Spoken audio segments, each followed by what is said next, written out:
Internet usage. This video explains the basics of internet usage on both a computer and mobile device. This video touches on but does not comprehensively cover internet security. Individual websites are created by web designers. Not all websites are cohesive or look the same. You may find that websites interact differently based on who made them. If a website has too small of text, you can utilize some shortcuts to increase the size of the items that you're looking at. On a Mac, that is Command plus to zoom in. On a PC or Microsoft computer, that is Control plus and Command or Control minus to zoom back out.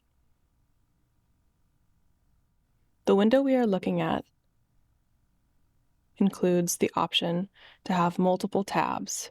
This is a function on all known browsers, including Firefox and Safari. We are currently in Google Chrome, where you can see a plus option here to open a new tab. This way, you can open multiple websites inside one window and switch back and forth between multiple.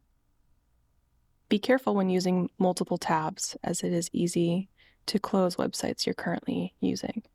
If you close your last tab, the browser will exit. When searching on Google, it's important to be specific.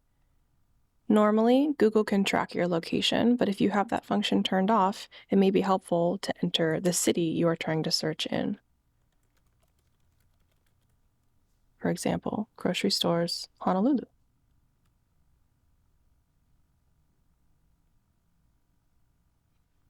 If your browser is behaving oddly, it may be important to refresh the page. You can accomplish this with the icon in the top left corner that looks like a circle with an arrow.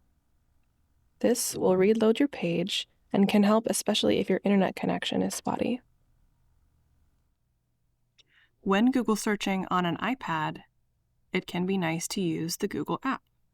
This also functions like a browser. When utilizing the Google app, you can type your query into the bar here, look at what's trending.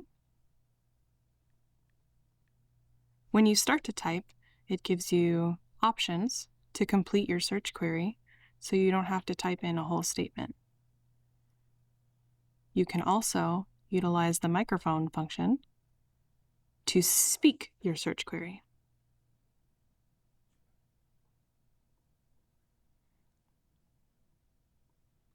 When you first use the Google app, it will ask you for permission to utilize the microphone. This box here is called an alert. You must interact with this box before you can move on or touch anything else. So in this case, Google would like permission to use the microphone. We'll select OK. Grocery stores near me. All right, grocery stores near me around Honolulu. When using the microphone function, Google will speak back to you. This is great for people with dyslexia or great for people who have vision impairments to be able to utilize your search query.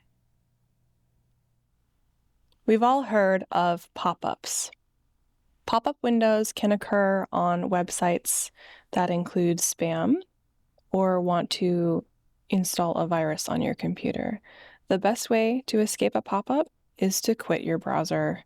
In the case of using a Mac, you can force quit a program at any time by selecting it from your force quit menu from the Apple.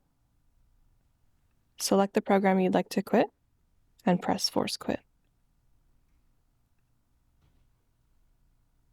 In the case of a PC or Microsoft Personal Computer, you can press Ctrl-Alt-Delete simultaneously to open your task manager to completely close programs.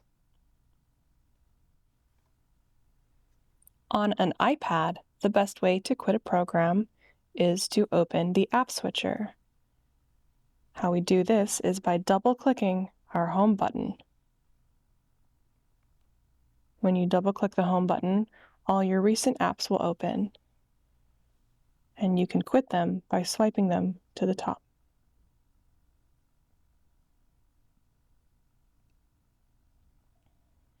In the case of an iPad Air or an iPhone without a home button, you can just swipe up from the bottom to open the app switcher the same way. You may encounter another type of pop-up, especially on newspaper websites, called a paywall. This paywall wants you to subscribe to the newspaper by creating an account and may incur fees. As in every facet of life, there are always people who want to take advantage of inexperience to gain money. The internet is a common place for those with the knowledge and skills to trick individuals out of sensitive information. When you are on websites, particularly anything relating to banking, please be careful where you enter your sensitive information. You can spot a secure website by seeing the lock next to the address in the address bar. This lock is available on any browser, but may appear in different locations. For example, on the iPad, it's to the right. My best advice is to never trust a pop-up asking for any personal information, and don't enter personal information, and especially don't enter passwords into unfamiliar sites. If you think you're in a different place, check your address bar again to make sure you haven't left your trusted website. Utilizing Google, you can find the answer to pretty much any question you could have. For example, is avocado a fruit? Or biographical information on celebrities.